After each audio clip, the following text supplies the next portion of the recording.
ইসরায়েলকে ঘায়েল করতে কোন অদৃশ্য অস্ত্রের কথা বলছে ইরান? ইহুদিবাদীদের রাডারকে কি সত্যি ভেদ করতে পারবে ইরানের নতুন অস্ত্র?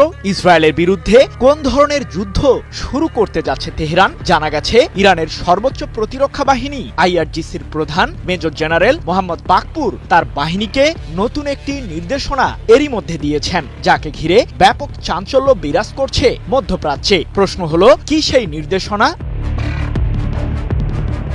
উন্নত অস্ত্রে সজ্জিত হচ্ছে ইরানের সামরিক বাহিনী। তাদের লক্ষ্য একটাই, মধ্যপ্রাচ্য থেকে ইহুদিবাদীদের সমূলে উৎপাটন করা। কিন্তু এ যাত্রায় কি সফল হতে পারবে আয়াতুল্লাহ আলী খামেনির দেশটি?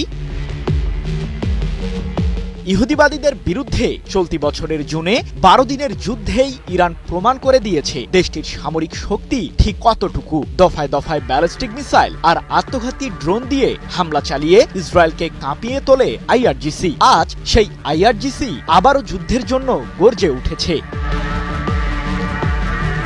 উন্নত বিমান প্রতিরক্ষা ব্যবস্থা এবং স্টিলথ প্রযুক্তির মিসাইল তৈরির নির্দেশনা দিয়ে আইআরজিসির প্রধান মেজর জেনারেল বাকপুর তার বাহিনীর উদ্দেশ্যে বলেন, আমরা যদি আমাদের ক্ষেপণাস্ত্রগুলোকে স্টিলথ প্রযুক্তিতে সজ্জিত করতে পারি, তাহলে আমরা অবশ্যই ইহুদিবাদী শাসনের প্রতিরক্ষা ঢাল ভেদ করতে সফল হব। 7 ডিসেম্বর এক প্রতিবেদনে বিষয়টি নিশ্চিত করেছে ইরানের রাষ্ট্রীয় সম্প্রচার মাধ্যম প্রেস টিভি।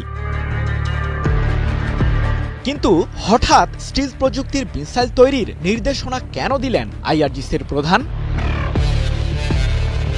প্রযুক্তি আর কৃত্রিম বুদ্ধিমত্তার সাহায্যেই হবে ভবিষ্যতের যুদ্ধ, এ বিষয়টি ভালোভাবেই আঁচ করতে পেরেছে ইরান, যার কারণেই মূলত স্টিলথ প্রযুক্তির মিসাইল তৈরির সিদ্ধান্ত নিয়েছে দেশটি, এমন ধারণা সমরবিদদের। প্রশ্ন হলো, স্টিলথ প্রযুক্তির মিসাইল কতটা শক্তিশালী? বাছাইকৃত কাঁচামাল ও স্বয়ংক্রিয় ইউরোপিয়ান মেশিনে তৈরি হয় all time honeycomb, all time healthy life. বিশ্লেষকরা জানিয়েছেন, স্টিলথ প্রযুক্তির মিসাইলগুলোকে সাধারণত কোনো ধরনের রাডার কিংবা ট্র্যাকিং সিস্টেম শনাক্ত করতে পারে না। এই মিসাইলগুলোর মূল লক্ষ্য হলো কোনো ধরনের সতর্কবাণী ছাড়াই শত্রুপক্ষের নির্দিষ্ট লক্ষ্যবস্তুতে নির্ভুল হামলা করা। সম্প্রতি জিরকন মডেলের হাইপারসনিক ক্রুজ মিসাইল তৈরির দাবি করেছে রাশিয়া, যা ঘন্টায় সর্বোচ্চ 11,000 কিলোমিটার গতিতে ছুটতে পারে। এই ক্ষেপণাস্ত্র সাবমেরিন, যুদ্ধজাহাজ, এমনকি স্থল থেকেও শত্রুপক্ষের উদ্দেশ্যে নিক্ষেপ করা যায়। জিরকন ক্ষেপণাস্ত্রটি মূলত স্টিলথ প্রযুক্তিতে তৈরি করেছে রাশিয়া, যাকে শনাক্ত করতে পারবে না দেশটির শত্রুর কোনো রাডার। সৃজন মাহমুদ, নিউজ 24। ইসরায়েলকে ঘায়েল করতে কোন অদৃশ্য অস্ত্রের কথা বলছে ইরান? ইহুদিবাদীদের রাডারকে কি সত্যি ভেদ করতে পারবে